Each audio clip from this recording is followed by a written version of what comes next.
Pagdating namin sa Roma, si Pablo'y pinahintulutang umupa ng sariling tirahan kasama ang isang kawal na pinakatanod niya. Makaraan ang 3 araw, inanyayahan ni Pablo sa isang pulong ang mga pangunahing Hudyo sa lungsod. Nang magkatipo na sila, sinabi niya, "Mga kapatid, bagamat wala akong ginawa laban sa ating bansa o sa mga kaugalian ng ating mga ninuno, hinuli ako sa Jerusalem at isinakdal sa kinatawan ng pamahalaang Romano. Matapos akong litisin, ako sana'y palalayain na sapagkat wala naman akong ginawa na dapat parusahan ng kamatayan. Ngunit tumutol ang mga Hudyo, kaya't napilitan akong dumulog sa emperador. Bagamat wala akong sakdal laban sa ating mga kababayan, nagagapos ako ng tanikalang ito dahil kay Jesus, ang pag-asa ng Israel. Iyan ang dahilan kung bakit hiniling kong makausap kayo." Humigit kumulang sa 2 taong nanirahan si Pablo sa Roma, sa bahay na kanyang inuupahan, at tinanggap niya ang lahat ng nagsadya sa kanya. Hayagan at walang sagabal na nangaral siya tungkol sa paghahari ng Diyos at sa Panginoong Hesukristo. Ang salita ng Diyos. Poon ang mga mabuti ay kapiling mo parati. Ang Panginoong Diyos ay matatagpuan sa banal na templo at doon naman sa mataas na langit naroon ang trono at magbuhat doon ay pinagmamasdan ang lahat ng tao. Walang maliligid anuman ang gawin ng lahat ng ito. Poon ang mga mabuti ay kapiling mo parati. Lahat ng mabuti pati ang masama ay sinisiyasat, namumuhing lubos siya sa suwail na wala ng batas. Ang poon ay tapat, sa gawang mabuti siya'y nalulugod, at sa piling niya mabubuhay silang sa kanya'y sumunod. Poon ang mga mabuti ay kapiling mo parati. Ang mabuting balita ng Panginoon ayon kay San Juan. Noong panahong iyon, lumingon si Pedro at nakita niyang sumusunod ang alagad na minamahal ni Jesus. Yaong humilig sa dibdib ni Jesus nang sila'y naghahapunan at nagtanong, "Panginoon, sino po ang magkakanulo sa inyo?" Nang makita siya ni Pedro, tinanong nito si Jesus, "Panginoon, ano po naman ang mangyayari sa taong ito?" Sumagot si Jesus, "Kung ibig kong mabuhay siya hanggang sa pagbabalik ko, ano sa iyo? Sumunod ka sa akin." Kumalat sa mga kapatid ang balitang hindi mamamatay ang alagad na ito, bagamat hindi sinabi ni Jesus na hindi siya mamamatay, kundi, "Kung ibig kong mabuhay siya hanggang sa pagbabalik ko, ano sa iyo?"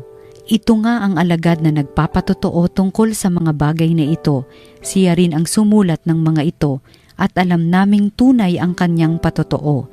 At marami pang ginawa si Jesus na kung susulating lahat, inaakala kong hindi magkakasya kahit sa buong daigdig ang mga aklat na masusulat. Ang mabuting balita ng Panginoon. Pinupuri ka namin, Panginoong Hesukristo. Magandang araw po sa inyong lahat. Ating pagnilayan ang salita ng Diyos, salita ng buhay.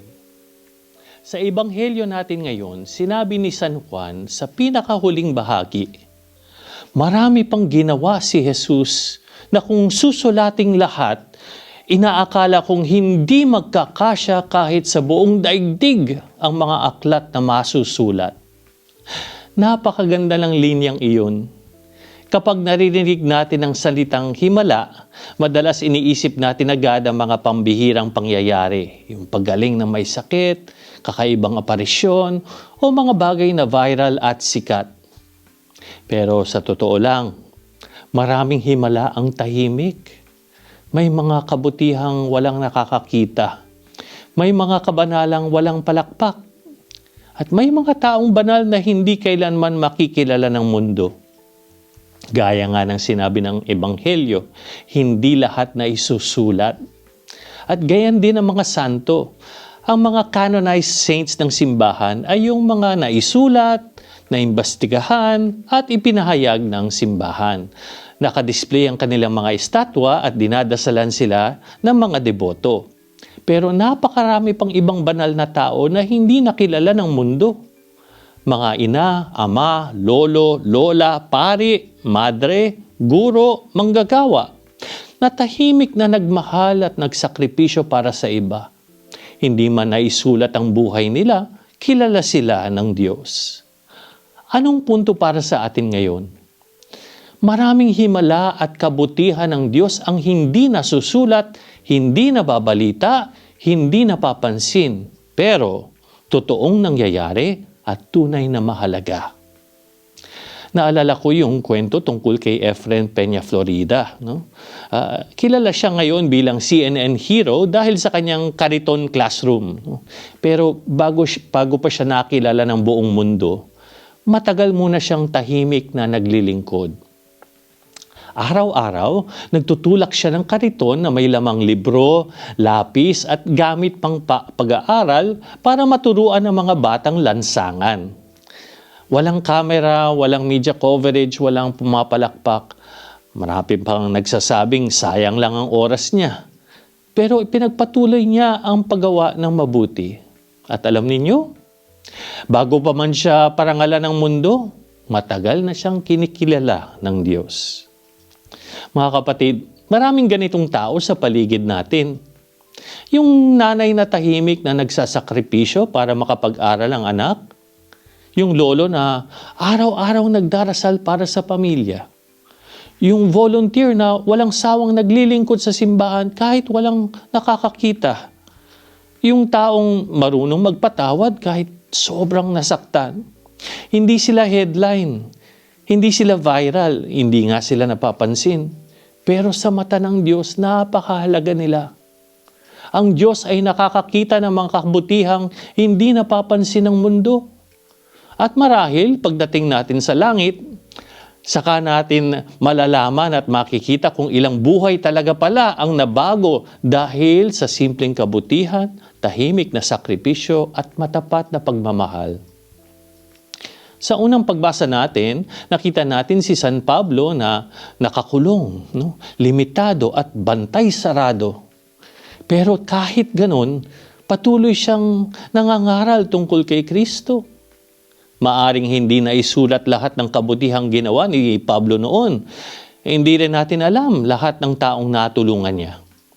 Pero sapat ng may mga pusong na bago dahil sa kanyang patotoo.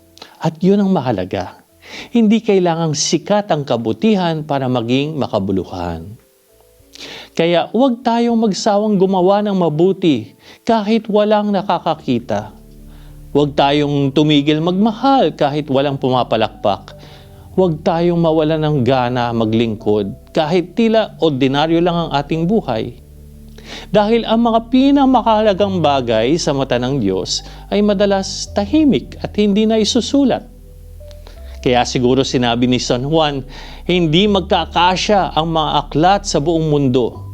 Sapagkat hanggang ngayon, patuloy pa rin kumikilos si Jesus sa napakaraming tahimik na paraan sa buhay ng kanyang mga anak. Kaya magandang tanungin natin sa ating sarili, anong tahimik na kabutihan sa aking buhay ang nais ng Diyos na ipagpatuloy ko kahit walang nakakakita o pumapansin?